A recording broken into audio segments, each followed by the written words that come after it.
government and academic sectors together to work on information society challenges and opportunities. Previously, he was a senior lecturer at Cranfield University at the Defense Academy of the United Kingdom. He designed and directed the postgraduate master's program for defense and co-directed the Chevening program for Indian fellows in international cyber policy. He has also directed the Technology Strategy Board's Cyber Security Knowledge Transfer Network. This he did whilst at Quintic, where he ran a cyber security and information operations consultancy team. His interest in people and security stems from his upbringing in Northern Ireland, as well as 16 years as a British Army officer. Nigel has published at least 3 publications in this recent period in a well-referred journals. So with that quick introduction, I now request today's speaker, Mr. Nigel Jones, to present his speech. Thank you. Over to you, sir. Well, thank you very much for that introduction, and thank you so much to your Rotary Club for this for an invitation to speak. It's been a real privilege to get to know so many fantastic Indians through the UK's Chevening programme, in which Vaishali Bhagwat was participating. And that's been a real education for me, as much as anything, about India and some of the issues that we all face together, as well as the issues that you in India face, and so on and so forth, and share ideas. I think it's a very forward-thinking program, this that you're running. This is the 3rd session in 4, I know. And I think it's forward-looking and timely because information society and cyberspace is having a huge impact on our daily lives, sometimes without us really thinking about it. I worry that we'll be sleepwalking into some of the problems we're now facing, just as, for instance, privacy issues have been brought to the fore because of our interest in large volumes of data and databases. There's a sort of paradox here. We know that we're building a technology-enabled society, which is essential in so many respects, and yet we take technology for granted when it's working. We only really appreciate how important it is for us when we don't have it. And for many people, not having their social media or leaving their phones at home would be a cause of great anxiety. For young people studying in our universities, not having access to research and information that can be found on the internet is unthinkable today. Though this is not the same for everybody, there's still a huge disparity globally in terms of access to technology and information.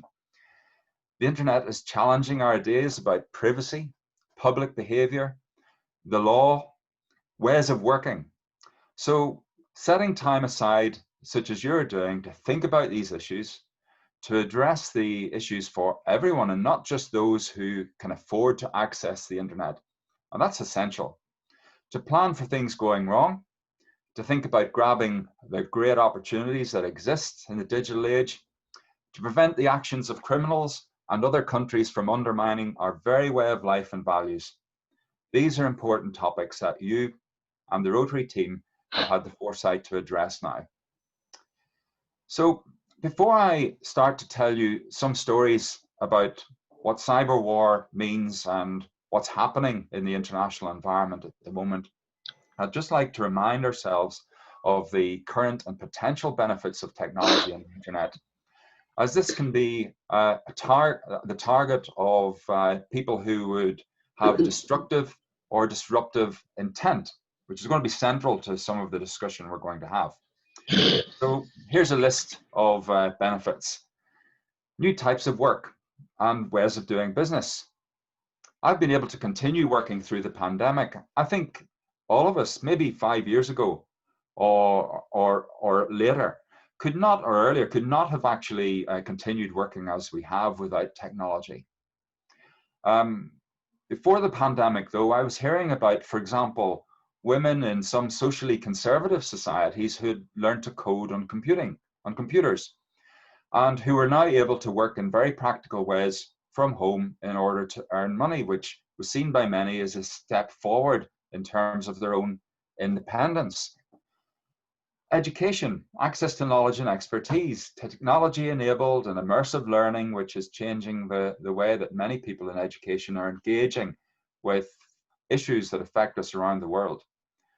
Entertainment, sometimes good, sometimes bad, depending on your tastes. Politics, the democratic participation of citizens, giving those a voice who have a need to be heard, who previously might have been silent.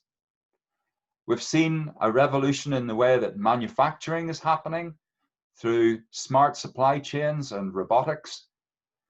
We're looking at the way power supply is generated through smart technologies and distributed in a timely way.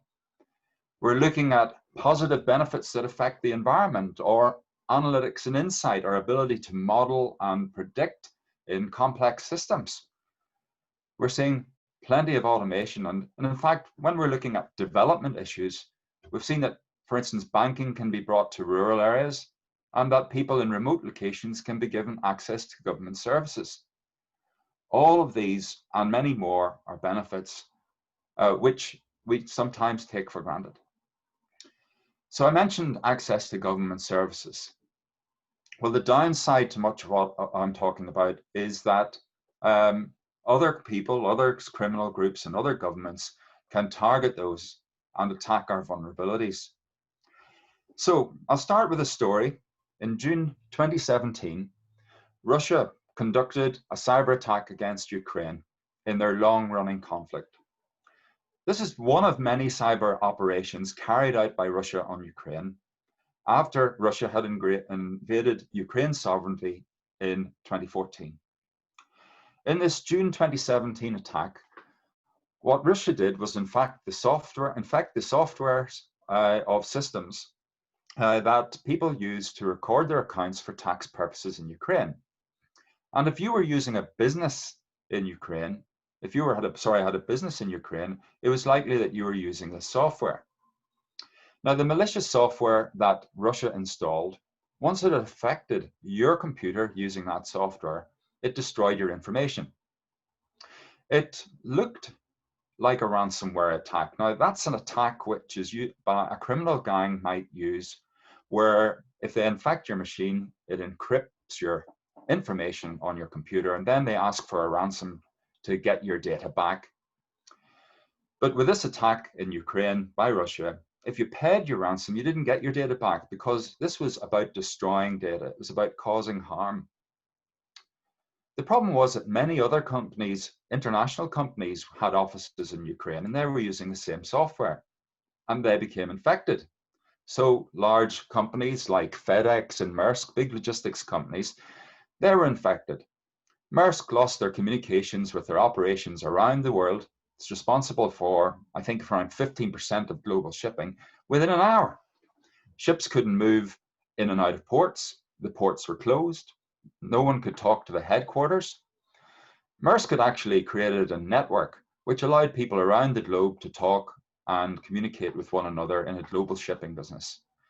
The way they had designed their architecture, though, meant that when they became infected by this Russian malicious software targeting Ukraine, it went through the company and destroyed their computers, the data on their computers. It cost them, initially after that, they assessed around $350 million to recover, and the bill's probably higher than that today. FedEx, they were affected too, and it cost them $500 million plus to recover. This, in fact, was an attack called NotPetya. You can read about it on the internet. Very few people have heard about it, and yet it's one of the biggest cyber attacks by a state, which has cost so much money to businesses. Some estimates put it at between $10 billion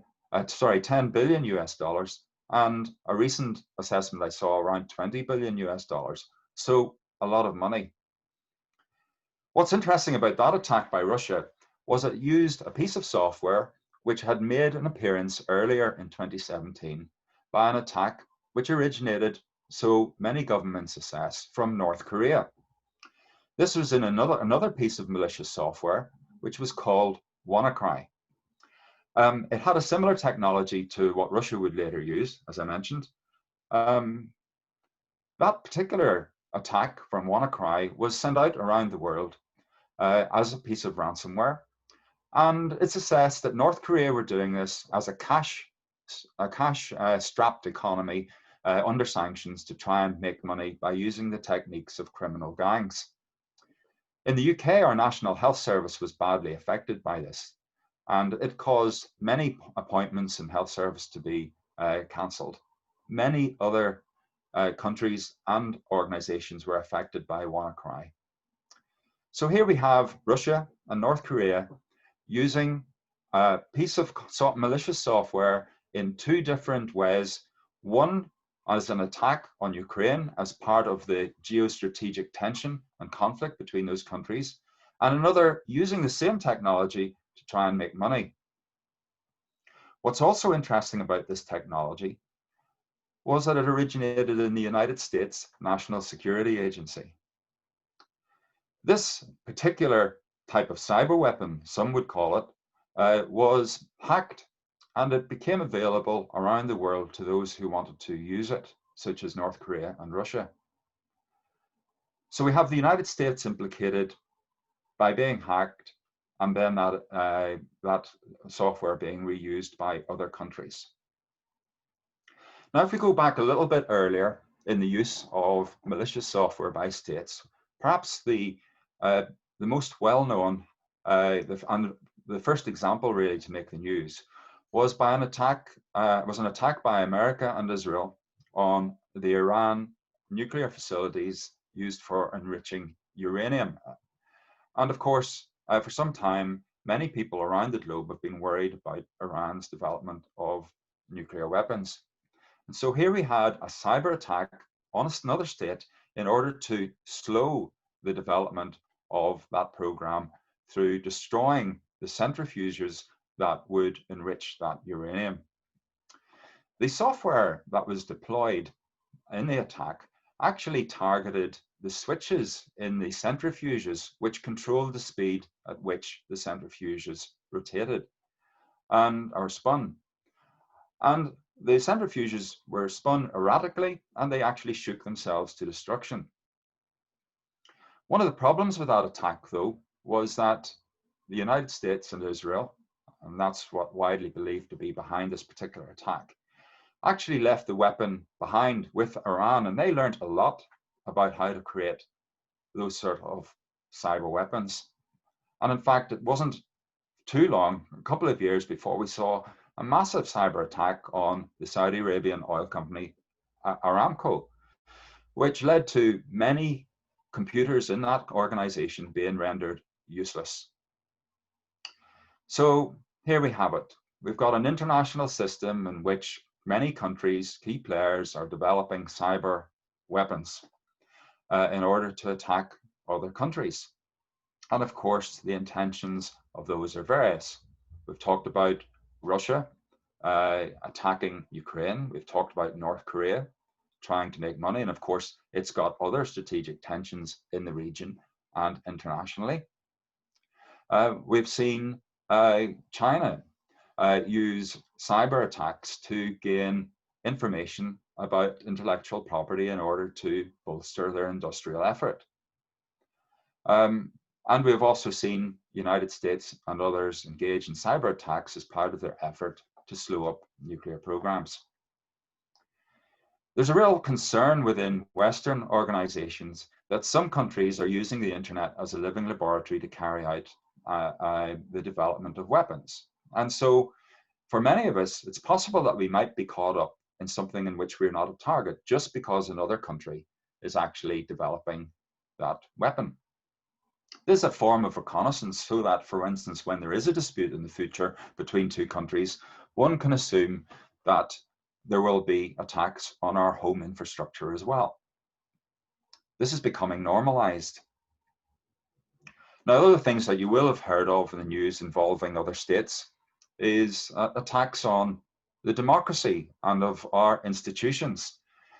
It's well discussed in the United States and in the UK that Russia has been very active in trying to undermine and destabilize alliances, to try and create dissatisfaction amongst our population, to try and undermine the democratic institutions and processes by which we elect those who represent us.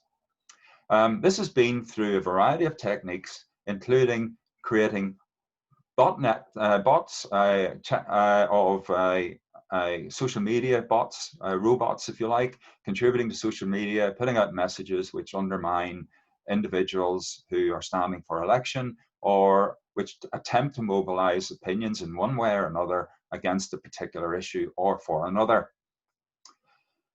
One of the other concerns is that much of this automation is constructed by algorithms, which remain hard to navigate, hard to understand.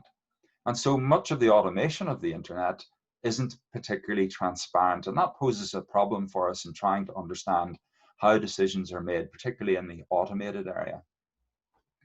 So given these stories that I've told, what does it mean for the definitions of cyber war? Is this war? Well, I think many academics get very tied up in trying to define this. I think if we understand that states are engaged in this sort of activity on a spectrum of harm, some of which will be designed to destroy and others which will be designed to influence. And so along that spectrum, some of it will look more like war, some of it will look more like espionage, some of it will look like propaganda, some of it will look like some sort of sabotage or attempt to undermine our systems or processes. So it is important, though, to have an idea of when something is an act of war. And there's a legal reason for that too, because there's a distinction between warfare and, for instance, the work of our intelligence agencies, and we've all got them. So if a cyber attack is carried out as part of military operations, then the laws of the war would apply. And that means, for example, military distinction as a principle. That means that military people have to be able to distinguish between what is a military target and what is a civilian target. But that's problematic because so much of our infrastructure is shared. So much of military systems are run alongside civilian systems. And what about the ability of, for instance, manufacturing plants to that turn out products which could be used in military operations or within civilian institutions, in hospitals or power plants or logistics operations? They need to show military necessity that, for instance, this action by the military is required for the success of the military operation. It needs to be proportional. So it can't, for instance, be more, it can't cause a greater amount of harm than might otherwise be created.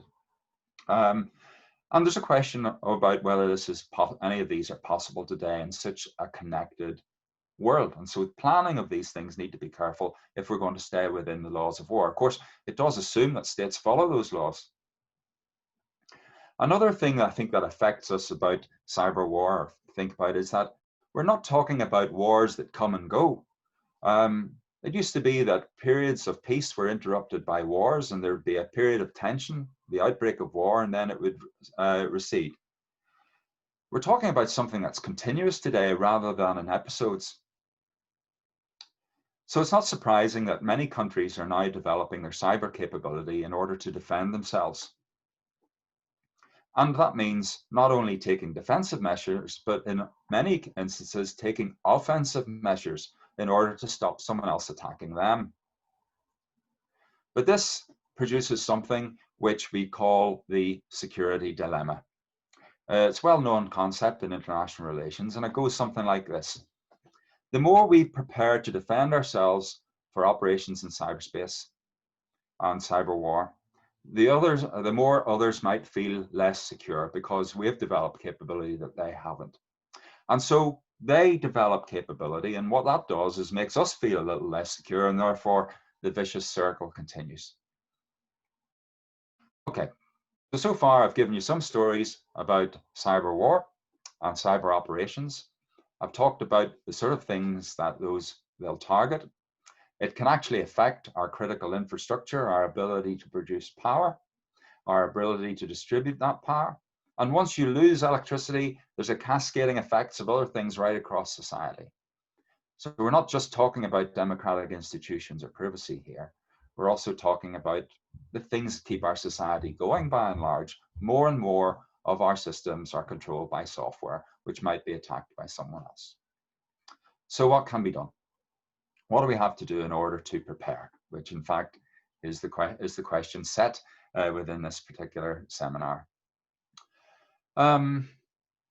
Well, I think we can look at cyber war in two ways. One is cyber war is the problem itself that we need to address, and also cyber war is the symptom of a much bigger issue that we're facing in the world today. And I'll deal with those two aspects in turn.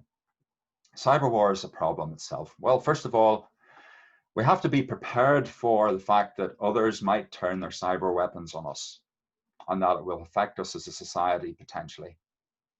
Now, this isn't about simply making secure systems. This is about developing our resilience. And resilience is different from security. It's about planning three things, really. First of all, we have to think about the robustness of our systems when we design them and when we implement them. Robustness is that sort of toughness that can resist an attack.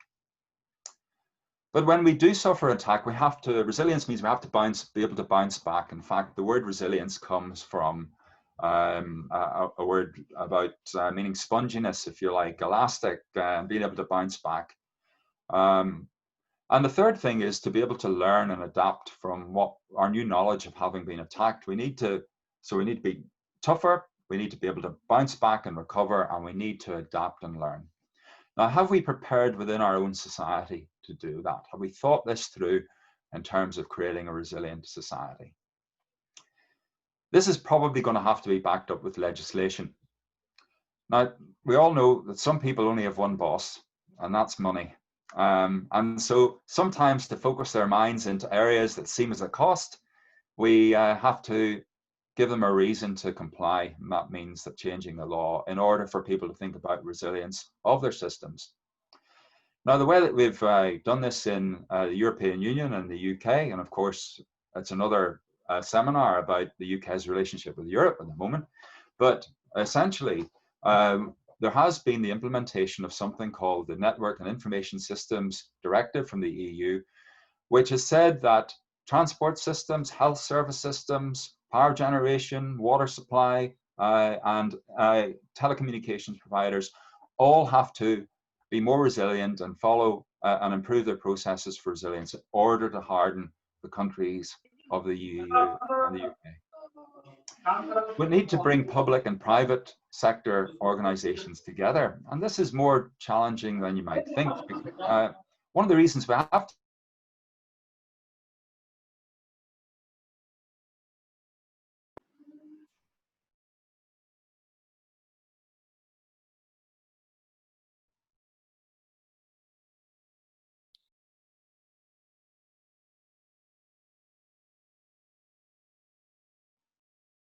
I think Nigel's audio is muted. Hello? Nigel, Hello. we can't. Yeah, now we can hear you. Now he's okay. Somebody must have muted me. I don't know what happened there. How long have I been without a sound? So about half a minute. Okay. So I think I'd mentioned about public-private approaches, sector approaches. I think we also need better engineered products. This means that a part of resilience, if you like, is having security built into our systems and services. There's an imperative sometimes for people to get their product out to market very quickly, and it means that sometimes they're not the best products.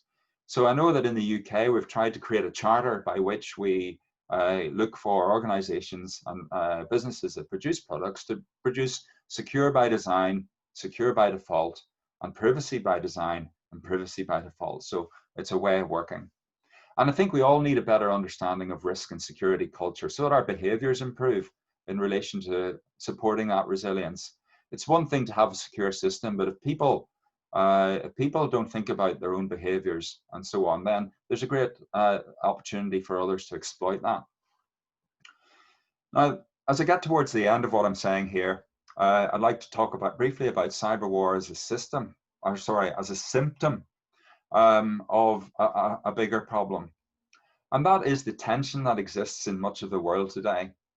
I think many of us would agree that levels of trust between international partners and countries in the world today is at quite a low point. That we're not sure what to make of China's intentions as far as technology is concerned, or Russia's interference with our election processes, for example. And it's true that, for instance, when there was the Snowden revelations around some of the intelligence practices of the US and UK intelligence agencies, that didn't help with developing trust in the international environment. And I think our own diplomats would agree that that was an issue. But what's also true is that when I speak to UK diplomats, they say something quite interesting. They say what we need to do is to develop norms of behavior in cyberspace amongst countries engaged in these sort of activities. But norms of behavior can only emerge when people get round the table and negotiate in good faith. And that phrase, to negotiate in good faith, means that you genuinely would sit around the table with a view to improving this problematic situation. So I'm going to recommend that we all need trust building measures of our governments in order to come to norms of behavior for operating in cyberspace. And that means actually giving power to institutions, because it's often around institutions where people will come together in order to negotiate this. I think we've seen multinational institutions come under attack of late as a waste of time, a waste of money, and so on and so forth. But I'm just wondering where the alternative places are for people to come together and discuss these issues and to build trust in a collaborative way. So if we want a rules-based international order, and I think all of us do, then institutions are going to be important in order to build the trust that we need. But what can we do as individuals? What is it? Maybe this seems like something that's remote from you, the work of states, the power play of powerful organizations. The problem is that it's playing out on our mobile phones, it's playing out in our banking systems, it's playing out in our democratic institutions, it's actually playing out in our homes currently. And we need to think about what that means for us and what we do. It's one thing to get governments around a table, but we also have got some power ourselves in this respect. And that power takes at least two forms for me. One is our power as citizens, and the other is our power as consumers, people who buy stuff. Now, as citizens, this is really about how we engage in politics and what we expect of our leaders. We want people to go forward and represent us in this issue. For this to be important to us, and they need to know, you need to tell them this is important to you. And as consumers, you need to have a discriminating view of what you're buying. Where does it come from? What standards was it made to? Now, of course, I can't necessarily expect me or anyone else here to understand how everything's engineered. So we're going to have some standards in this for us to trust. But we're going to have to ask the people who make our products and services to actually abide by those standards. And that means demanding it in terms of our buying behavior. So really, to summarize, what I would say is that this is a real problem that's in our living rooms, in our houses, and it's happening in the international system. We need our politicians to get round the negotiating table and to negotiate in good faith, and that's not easy. So we need trust building measures. In our own life, we need to demand this of our own politicians and leaders, and we need to demand it of the people who sell us products and services. We need the highest standards in public life. We need secure and resilient basic standards in those products and services. We need security by design and by default in order to give us a firm basis on which to develop a resilient society. This might mean actually appointing independent reviewers of systems where there's a high risk to privacy, security, or safety. And that's maybe a link to a question that we could ask at some point as we move forward. So with that in mind, I'll hand it back to our chair in order to continue with the discussion. Thank you. Thank you very much, Nigel, for this you gave the definition of cyber warfare and the entire ambit of what really constitutes warfare, a subject which really is not something that we commonly hear about. I'm sure most of us who are in the audience. Farida, can I ask you to switch off your mic or your video because your screen keeps popping up? So thank you very much for simplifying the subject, which actually is so complex. And while you were simplifying it, we understand the ambit and the complexity of the entire issue. I had one or two questions before we move on to Nigel, and I urge the audience also to type in their messages in the chat window so that we can take them at the end of the session if you have any specific questions for Nigel. One which I had right away based on what all you spoke, because you did speak about countries developing offensive capabilities, and first defensive capabilities and then eventually offensive capabilities, and how much of this is done through spying, or another word that you used was espionage, and can you give us one or two examples about it? Right. Well, it's an interesting one. I mentioned in my my discussion that both intelligence agencies, for instance, and the military are developing these sort of capabilities, much of which has got a defensive intent.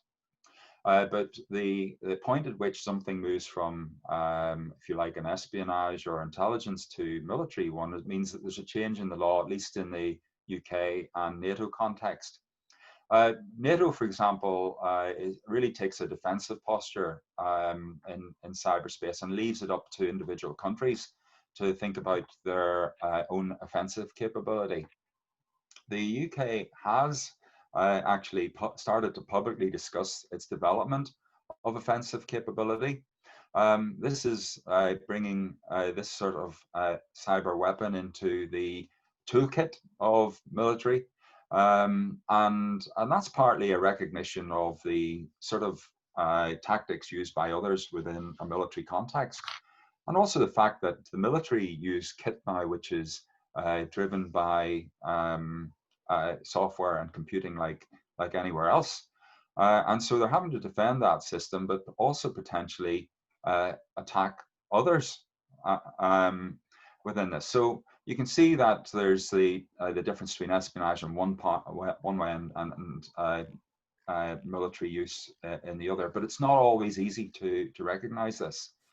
So take, for example, one of the threats that we often face is generation of spam by other countries. Servers based in other countries, computers based in other countries that would send massive amounts of malicious email into the UK, for instance. And so one of the things that the UK, for instance, is looking at is how we educate people to protect themselves against those sort of emails at home, but also then potentially taking action abroad to remove a computer or a server that's causing problems. Okay, so that might be done by working in collaboration with local authorities, and conceivably it might be done by some sort of cyber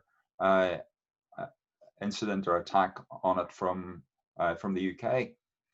I know that, for example, the UK has used its capability. I think it's a public record, at least it's been discussed publicly in newspapers and so on, that, for instance, the group ISIS, so-called Islamic State and so on, have been targeted by our own capability in the UK, and some of its websites and propaganda elements have been attacked with UK capability, for example.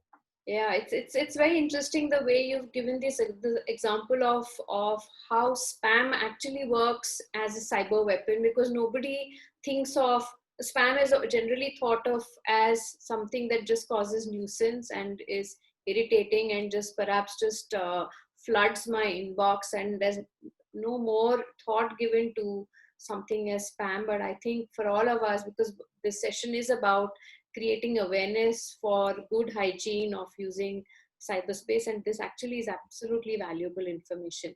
That's right. Because those malicious emails, actually, if you click on a malicious link, it can do a number of things, including, for instance, giving someone access to your computer, or to recruit your computer as part of a network of computers controlled by someone else, who can then attack other computers. There's a whole variety of things that can happen because of that.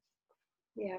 So, the way you've put it, we've always thought till now that if I click on a malicious link, whatever harm would be caused to me as an individual. I may lose money, my data may get corrupted, or there's something bad that is happening on my computer. But there is definitely a much larger scenario that if I'm going to indulge in such practices, it's actually, I also become an aid to spreading malicious software, or even aiding cyber warfare. So I think this is for all of us a piece of advice that we need to really follow in terms of hygienic practices. Nigel, I just had one more question before. So you also talked about how we as individuals should demand a certain standard for goods and services to ensure that what we buy is safe, secure, and privacy is also protected, and then we don't form so the product and the services that we avail of do not form a part of a chain of these attacks. So are there any such standards which are recognized by any industrial body already available? Yes, there are standards. Of course, for instance, when people go to university or college to learn to code, they're taught what best practice of coding is. And so we know that there are practices for good. Excuse me a second. Right, phone in the room. So that, they're taught how to code, and yet they come under pressure, for instance, to code quickly, get the product made and out the door. So there's economic pressures which stop people following some of the well-known good practices in coding.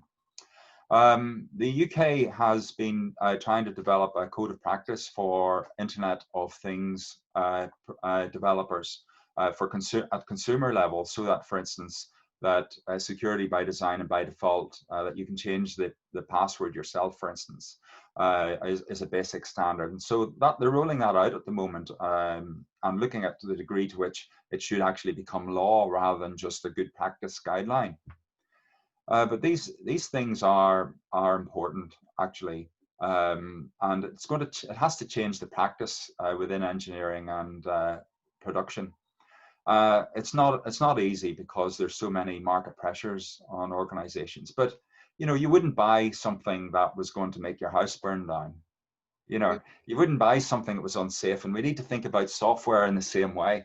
That software should be good as much as it can be when it's produced. And that means we're going to have to influence those products and manufacturers in an international supply chain to improve those standards.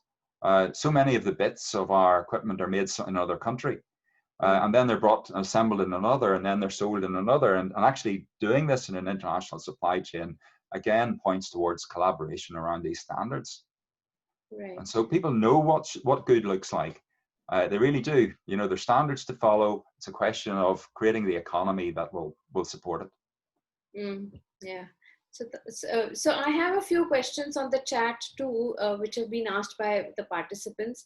So one is about, and we'd also discussed this. So there's an addition to that question about, you must have read recently, India did ban a lot of Chinese apps from being available on the Play Store, and these Chinese apps are no longer available in the Indian space. So could you comment on that, and what could be the real reasons behind it? And yes, one follow-up question on, because then you can take it together. So the example that you gave about China gaining IP informations via cyber weapons, does this constitute cyber espionage? This is asked by Advocate Akanksha Apte. In fact, she was in the UK. She is in the UK recently, finishing her LLM in one of the universities there. So she has this question for you. Yes, very, very interesting. Okay, well, the first one on China. I mentioned that the issue of trust is key in getting people around the table in order to negotiate, negotiating in good faith. The question of trust in China is something that is not just being discussed in India, it's live in the UK, it's live in the US, and so on. And this is to do with judging people by what they say and what they do. Now, in the case of the UK, the way the argument has gone, for example, in the case of telecommunications and our telecommunications infrastructure in the UK, a Chinese company, Huawei, has been involved for some time. And what the UK has done is tried to manage the risk by having a look at their products and services and checking them before they're deployed onto the UK network.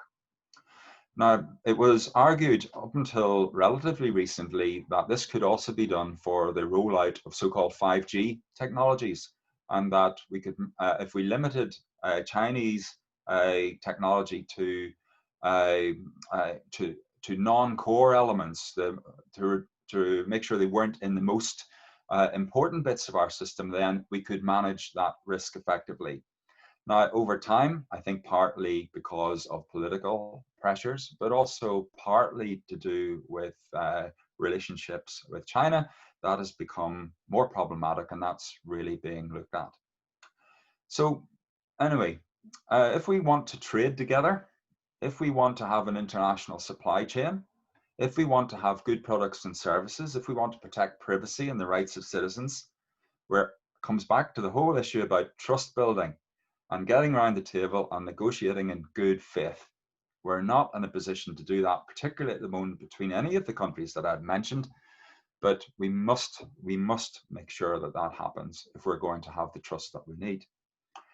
The question on cyber espionage is one where, if we look at one example, for instance, the United States has used an interesting tactic, and that is to actually name the individuals within the Chinese military who have been accused of hacking commercial secrets and other things. And what they've done is they've launched, if you like, a criminal approach to this rather than a military approach. So they've treated the hackers as criminals from Chinese army on the basis that this is a commercial crime, if you like. And so we might call it corporate espionage conducted by state actors. It is a type of corporate intelligence and espionage, but effectively what's happened is that intellectual property has left Western universities and Western countries and ended up and gone into production in China. Okay, so this, if we talk about norms of behavior, it's one thing to have an espionage capability which works to support your national security, which, whether we like it or not, has been accepted norm within international system until you're found out, until you're caught. But one norm that people at state level are trying to work on is to say it's not okay to use these techniques for espionage and corporate advantage if we want to be trading partners. Okay, so this may seem like artificial divisions amongst the minds of many, but actually what we have to do is to be able to conduct affairs of state on the basis of trust and actually disagree when we need to, and be able to work on this with agreed norms.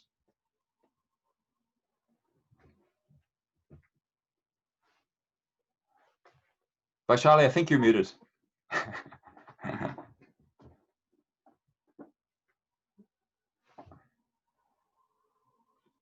Oh, I think you're still muted, Vaishali. Mute, Vaishali. Oh, all right. So now can you hear me? Yes, we are here. We can. Yes, please go ahead, Vaishali.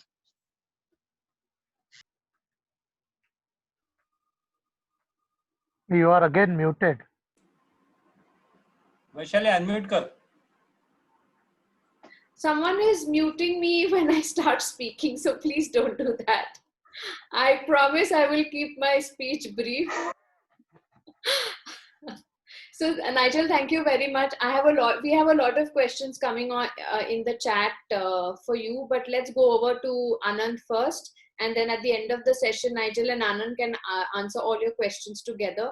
I have one question from Ruchesh Bhanushali, who is the technical committee member of the National Cyber Defense and Research Center of India.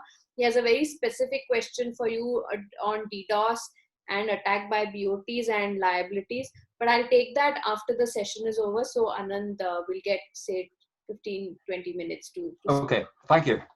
Thank you, Nigel. Over to Annaaand. Over to Ashwini to introduce Annaaand. Vaishali, Vinda will introduce. Vinda, please. Thank you. Thank you. Happy evening, everyone. It is a great pleasure to introduce our next eminent speaker, Mr. Annaaand Deshpande, to you all. Mr. Annaaand Deshpande has completed his Master's in Law, specializing in Information Technology and Privacy Law from John Marshall Law School, Chicago. He has over 40 years experience in privacy and data protection domain. During his career, he has worked as a private attorney as well as information security consultant. Apart from legal domain knowledge,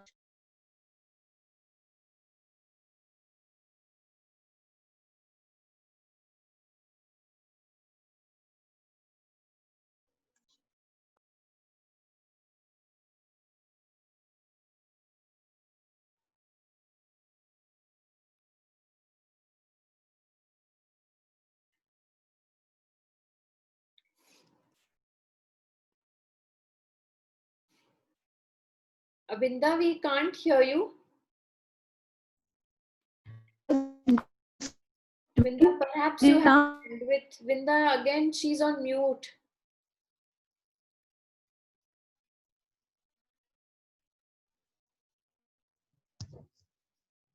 Vinda, can you? hello everyone. Am I audible now? Yes. Yes, you are. All right. Let's start hearing me.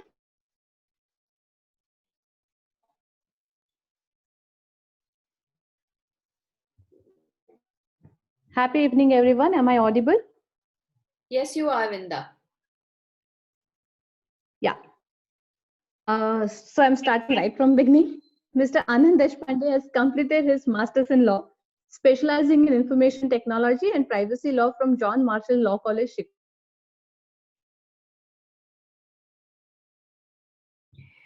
So Annaaand, I request you to start. We will introduce you at the end of the session. Sure, not an issue. I can understand that's a technological challenge. Yeah, so let's, because you... We are extremely sorry, Mr. Annaaand. No problem, that's fine. Let Annaaand begin his... Somehow it's It seems to be a bandwidth issue, so I'm fine. That's okay.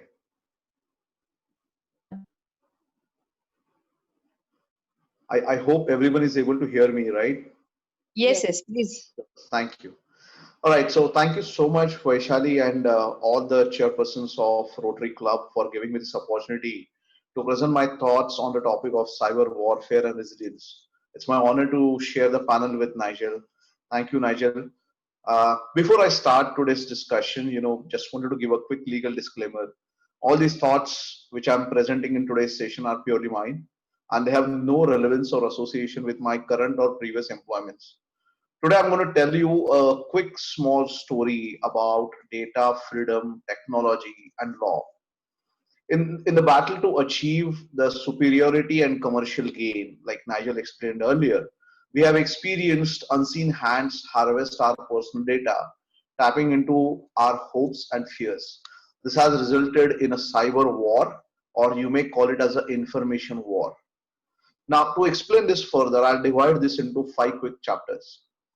Let me start with my first chapter talking about personal data and privacy. In the language of a common man, personal data means any personally identifiable information. For example, your government ID, your address, telephone number, financial information, health record, etc. Let's talk what is privacy. Privacy means right to be left alone. Privacy is derived from culture. If we compare our Western culture versus Eastern approach, we can see that Western culture are a lot more mature in terms of privacy and protection of personal data of their citizens. Western citizens have specific rights regarding their personal information. For example, they have a right to access their data, they have a right to forget, they have a right to delete their information, they have a right to modify their information. Similarly, organizations coming from Western countries have built-in privacy in their products, processes, policies, because of the strict laws like General Data Protection Act, GDPR, and California Consumer Privacy Act, some of the laws to mention here. In both cases, data subject, that is the individuals whose data they collect, are in the dominating position. This personal data which they collect goes through a typical life cycle called as a collection of data, processing of data, sharing of data, transferring that data, disclosing that data to any third party, storing that data, securing, retaining, and destroying that data. When these personal data elements are connected together, it forms personal information. Let me move on to my chapter 2, which is a quick statistics for everyone. I'm sure you will enjoy the statistics. Let me present few statistics before I touch technology. Let's talk about India. India has 1.18 billion mobile phone subscribers, 468 million smartphone connection, out of which 298 million use the smartphone devices, 7.1 billion apps downloaded, 492.2 million internet subscriptions, and 250 million number of users engage in social media. With these number of users using these devices and internet every second, you can imagine how much data, including personal data, is getting collected in the internet space.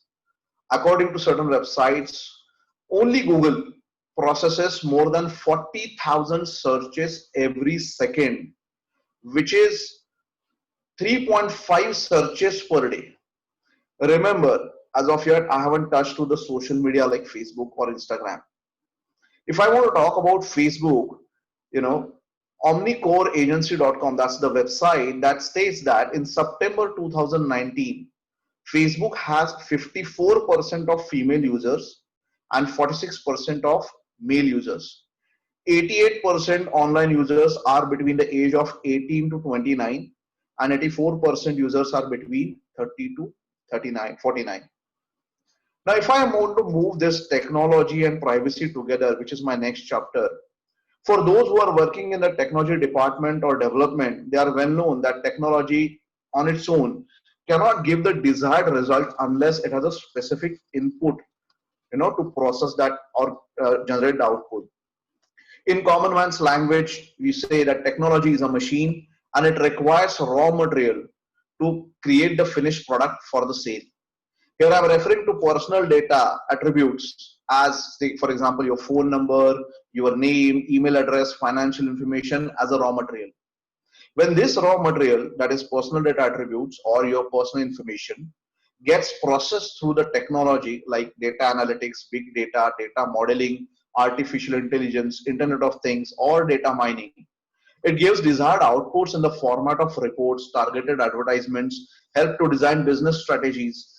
This blend of technology as an equipment and personal data or personal information as a commodity or raw material or oil has given a lot of mileage to business as well as to the fraudsters or say criminals, if I may say so. If you look at the businesses from every sector, they have grown almost tenfold with the use of technology and personal data. According to a report, the e-commerce market is expected to grow to 200 billion by 2026 from 50 billion in 2018. It is added that the internet user base is also expected to grow to 835 million by 2023 from 560 million in 2018. Note that this demand is created by us. And the same is the case with the fraudster. The crime rate has increased 50-fold without us being able to find out who is the actual threat, as everything is managed remotely. Let's take a small example of COVID pandemic and India. As per the Economic Times article dated 26th August 2020, there has been an increase in the scams associated with COVID-19 such as charity, phishing scams, fraudulent website, fake mobile apps, supplier scams. According to Indian Home Ministry, cyber crime has increased by 86% between the month of March and April, and the personal data is the most attractive target as millions of users have fallen victim to such malwares. To give another example of the social media, I'll give the most famous example of Cambridge Analytica case. This is the best example which world has seen about a raw data, that is collection of personal data attributes and delivering the controversial products. Most of these products and services are based on your personal prejudices. For example, when we are on social media or any website, we tend to give our opinion or make our personal choices in terms of our likes, dislikes, or we are happy to give our comments.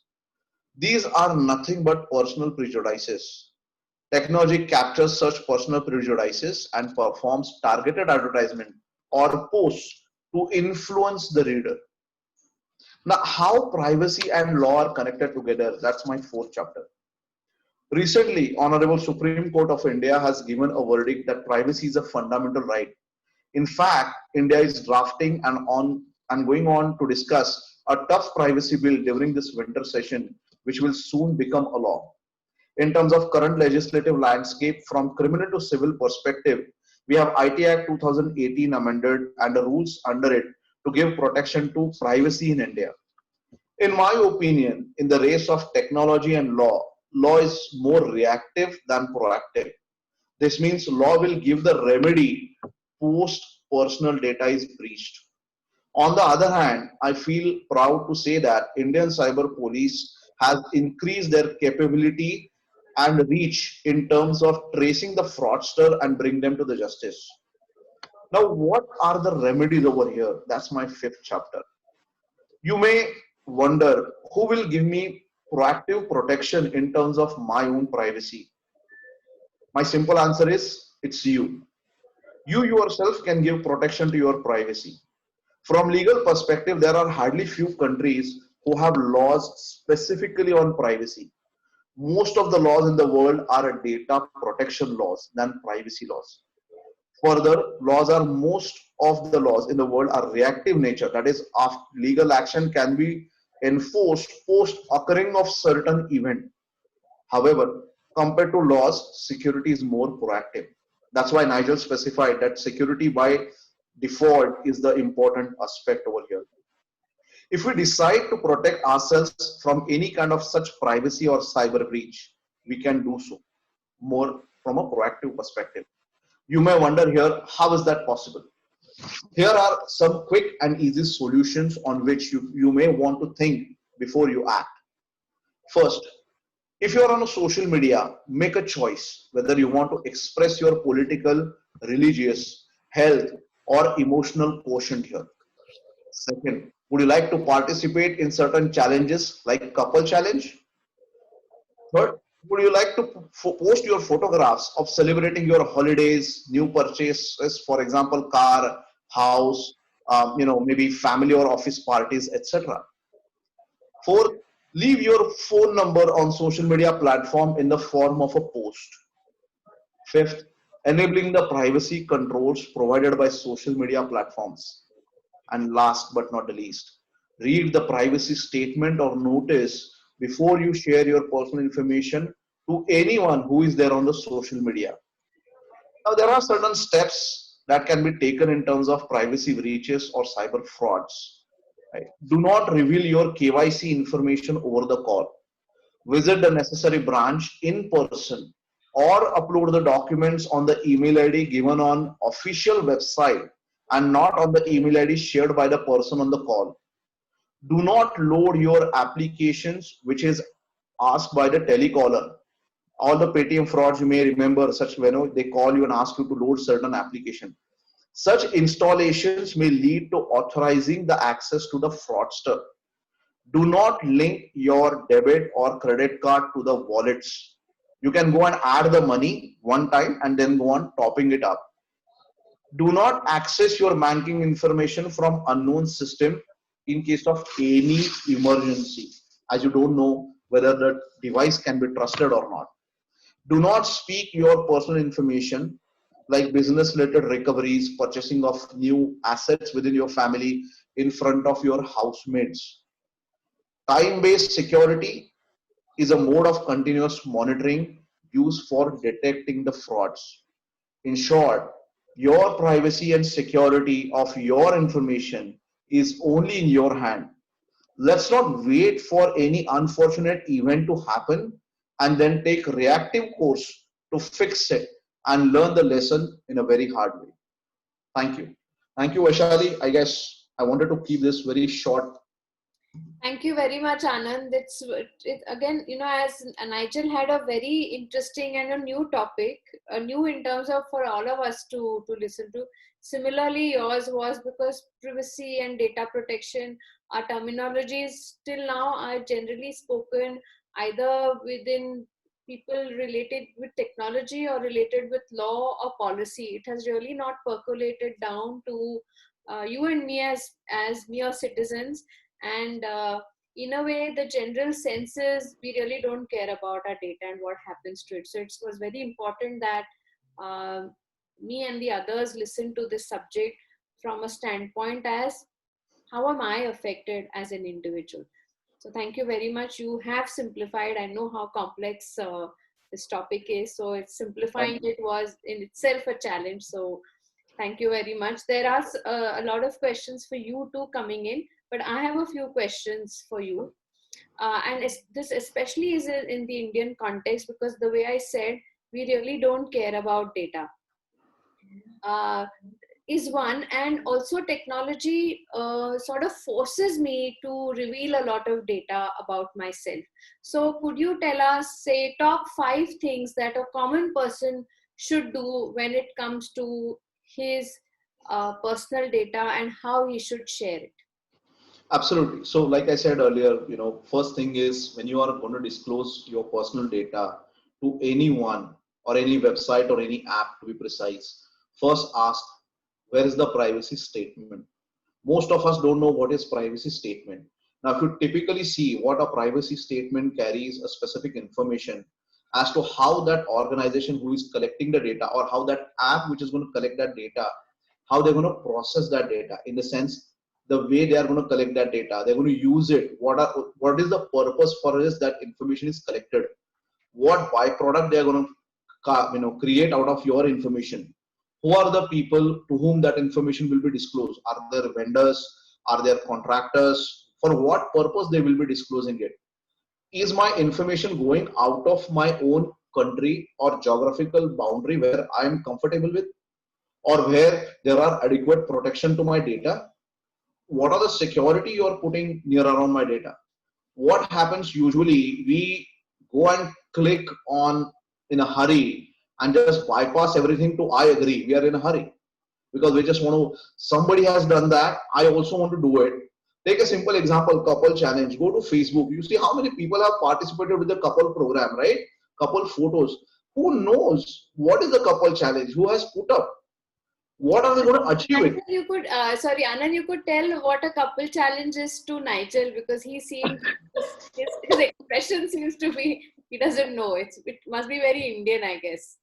Well, maybe. So Nigel, I guess I have to be honest, I don't pay attention to such things. I feel it funny. In real life, people fight, but when it comes to couple challenge, they are on the top, right? So Nigel, it's a Facebook app. Facebook has created, given some kind of platform to someone to create something called as a couple challenge. So if you see most of the Indians who are there on the Facebook, they have put up the photo of the couple, that is husband and wife together on that. And even today, I haven't figured out what is the challenge. I mean, being a couple is a challenge. Or how long your couple is a challenge. Yeah. That's really scary. I mean, you disclosing your photographs on the Facebook is also a little scary. I'll tell you a quick thing, Nigel. I mean, this has happened in Delhi.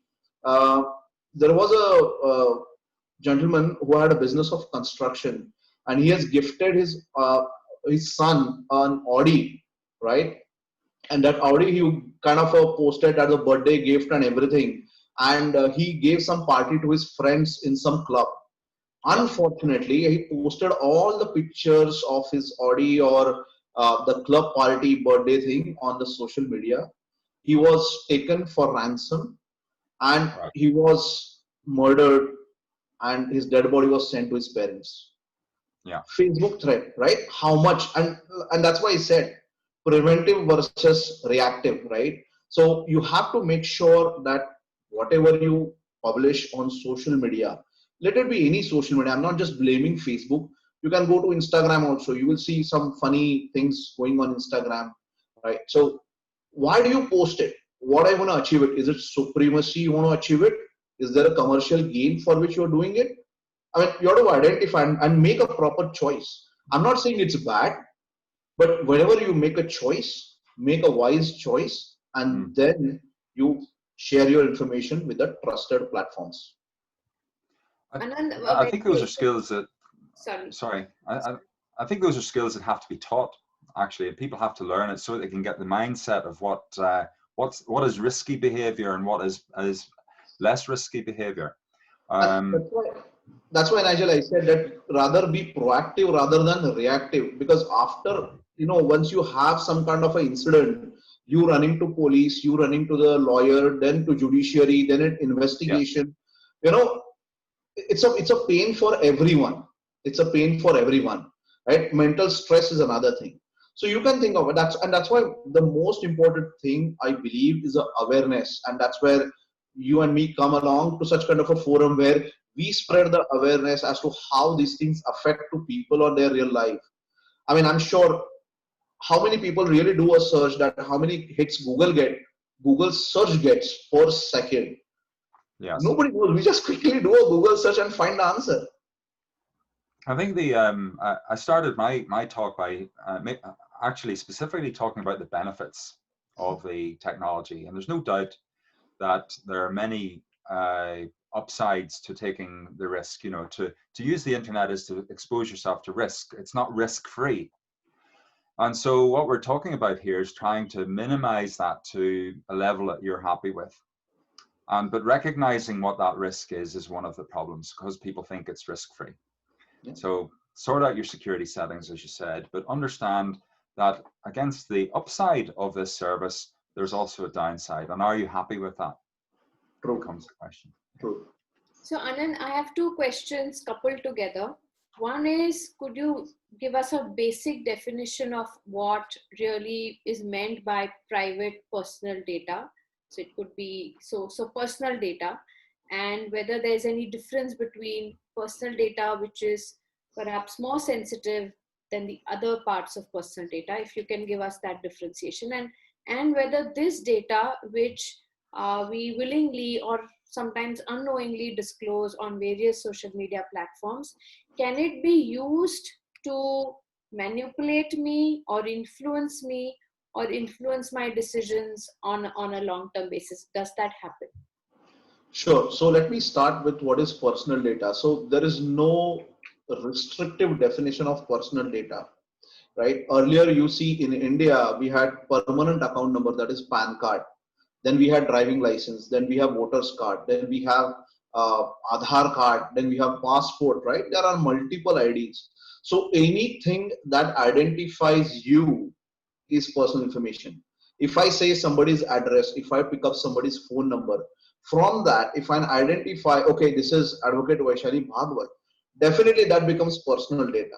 So there is no limited definition of personal data. It can be as wide as you can imagine, right? I can show that photo and find out, oh, she's Vaishali Bhagwat, right? That way I can look at. What is sensitive data? Now, if I categorize sensitive data, it's a part of personal data, definitely. For example, your health record, your religious belief, political beliefs, right? Then you have your political opinions, your sexual orientation, criminal history for that matter. This is all sensitive data which you should not share, and it requires additional security controls when you are sharing this sensitive information with someone.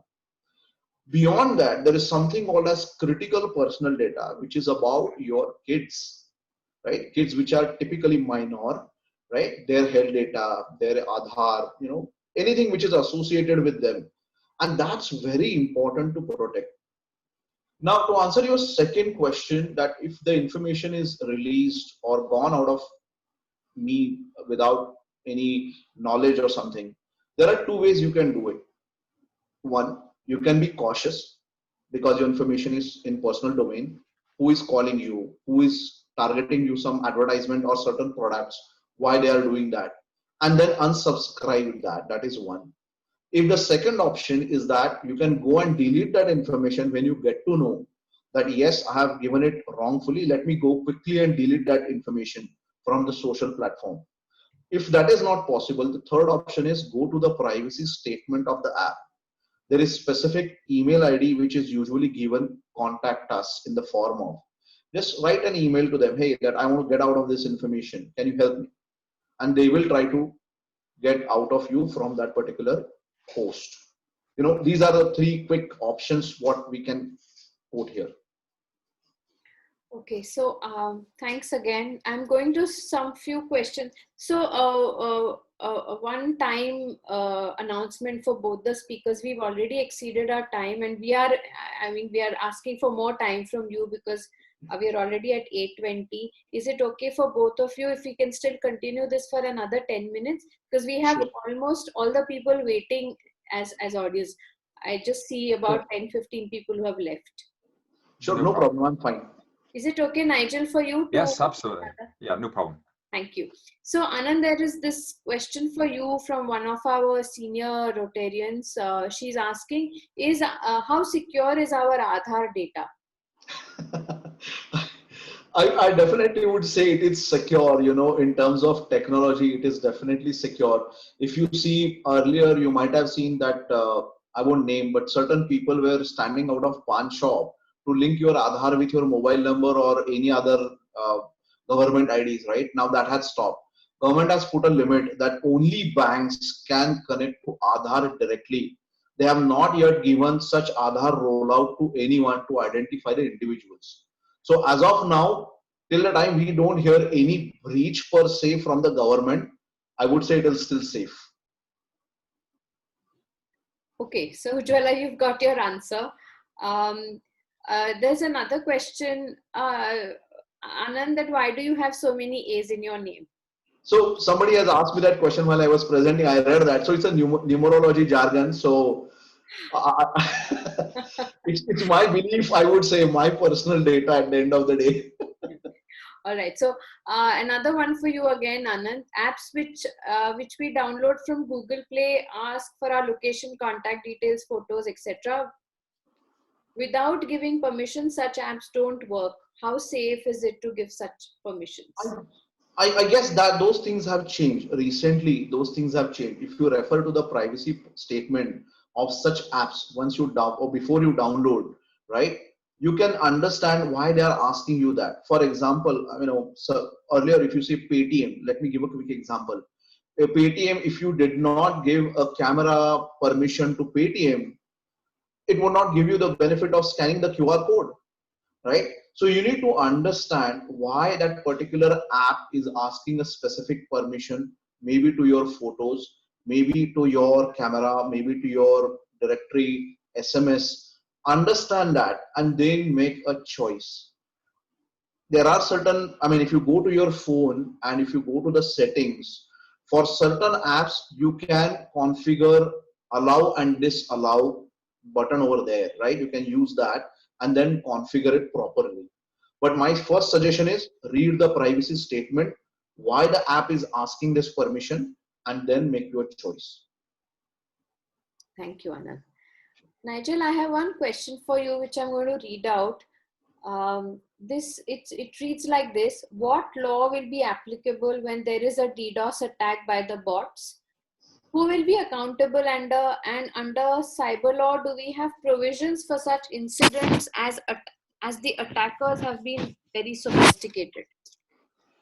Well, it's a complicated area because often an attack like that, a DDoS, I'll just explain what that is. As I mentioned earlier, that if you click on a link, typically within a malicious email or social media post, which infects your machine, it can recruit your machine into what's called a robot network of machines controlled by someone else, usually a criminal. And what they do is they command the machines under their control to send data towards a target. And because there's so many computers involved sending data, the target can't actually cope with the amount of data, and it ceases to be able to provide its services. It falls over. That's why it's called a denial of service attack. Okay, so a distributed denial of service attack is DDoS, and that means that it's coming from many computers in a very distributed way, perhaps all around the world. Okay, you won't necessarily know your machine is doing that, by the way, because it'll be working in the background and won't necessarily be using very many resources on your computer. So if you think about that, it's multi-jurisdictional attack. So which law applies? Okay, is the first issue. Secondly, what they're doing might not even be against the law in that particular jurisdiction. So internationally, there's a couple of things that need to happen. First of all, we're trying to harmonize. When I say we, like Annaaand, I'm giving my opinion here. I'd say internationally, we're trying to make sure that people can have a standard view of what constitutes law in this area. That's still work in progress. There is the an agreement by the Council of Europe, which is an attempt to try and bring signatories together to agree what is a crime. But as you can imagine, not everybody agrees on, for instance, what is a crime relating to pornography from area to area, what is a crime related to offense in terms of religion and blasphemy and so on. And the same is true of other cyber crimes. So we need to harmonize that. And then what we need to do is to work with local law enforcement partners in order to actually go and arrest the suspects who have been carrying this out. Now, that will come down to how well that relationship is working and how important it is in that country to deal with these issues. Some countries find that they're trying to prioritize violent crime over crime which they see as not having a particular victim or is happening in another country. And so these are all issues that have to be worked on, unfortunately. So we need to harmonize the law and we need to have better working relationships across jurisdictions. Does that help? Yes, very much. I'm sure, Ruchesh, this satisfies your question. Nigel, there is one more question for you, which says that, is there any definition by the UN on what is cyber war? I think you did address that there's no specific, but maybe. Right, well, actually, I think internationally, if you want to dig into this a little bit more, rather than going to the UN in this instance, it's probably worth looking at the NATO cyber, the Collective Cyber Defense Center of Excellence, okay, who have produced under their auspices something called the Talon Manual, because that's where that center sits. Now, the Talon Manual is perhaps the most authoritative manual for trying to understand the law as it relates to cyber to military law operations, okay? Now, essentially, I mean, if I were to put out some headlines, it says that if you're conducting cyber operations as part of a military operation, then the same law applies to it as it applies to all military operations. It's all about the laws of war being enduring and applying even in cyberspace. So that's one of the ways to look at that. In terms of the practice of actually looking at whether, for instance, a cyber attack is an act of war, what NATO has said is it could be, but they'll address that on a case-by-case basis. So again, it's a little bit fluffy, it's a little unclear, but the laws of war apply in cyberspace, and that a cyber attack, if it met a certain level of harm, might be considered an act of war. Mm. That's the official position, I think. Not mine. Thank you. One last question for you. Is there any difference between cyber war and cyber terrorism? All right. Well, I think you would say, is there any difference between war and terrorism? I think is probably your answer there. So war tends to be something that has to be declared by an official state if it's between states, and obviously you can find that there's civil wars which are a conflict between groups of the same within the same territory usually. Some of that might look like terrorism to outsiders, and some in fact will be terrorism. So in the case of Northern Ireland, you can see that there was a debate within the civil war in Northern Ireland about whether that was terrorism or whether it was a justifiable political campaign and so on. And that debate by different sides continues today. And the same would be true in terms of action associated with warfare or in fact designed to cause terror. So that would be the way that you would look at, and you would look at the actor and their intention to describe whether that is the case. Now, there are, for something to be terrorism, there has to have been often, the idea of spreading fear, of terrorizing.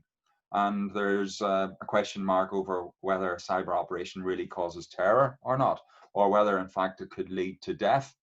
And so those things are still open for discussion. It's not exactly relevant, but I think it's interesting that there was a ransomware attack on a German hospital recently, in which a case of murder is being taken against the people who might have prosecuted that ransomware attack, because it has led allegedly to the death of an individual in the hospital. And so we're still trying to develop the law in this area, but that's an interesting turn of events where an attack using ransomware to encrypt data in a hospital has directly led or potentially led to the death of an individual, and therefore the law is trying to keep up with this, really.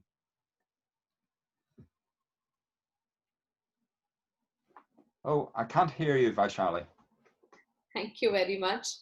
And we come to the end of the session. Thank you both the speakers for extending your time. We really overshot, but it was such an interesting session that nobody wanted to leave, and we couldn't get, in fact, enough of both of you to hear of this very interesting topic. If you have any closing comments, maybe Nigel first and then Annaaand, and then over to Shashank. No, I'd just like to reiterate my thanks to you for the invitation. I've very much enjoyed my time today. I hope people have found it interesting. And Annaaand, it's been a pleasure sharing the platform with you as well, and listening to your views on how people can respond to the whole privacy issue. So thank you for that. Thank you, Nigel. Annaaand. Sure. Thank you, Nigel. It's a pleasure to connect with you. Thanks to Vaishali and the entire team or chair people of Rotary Club. Really appreciate that. This is a very sensitive topic, and the last comment from my side would be protect your own privacy. It's your data, right? It's your data. You should decide how it has to be used and for which purpose it should be used. So be careful. Please read the privacy notices of the apps. Ask questions to people before you take action. At least you have Vaishali near you to whom you can reach and ask question and make a proper choice to move forward. Thank you. Thank you, Annaaand. Over to Manish for the vote of thanks. Thank you, Nigel and Annaaand. Actually,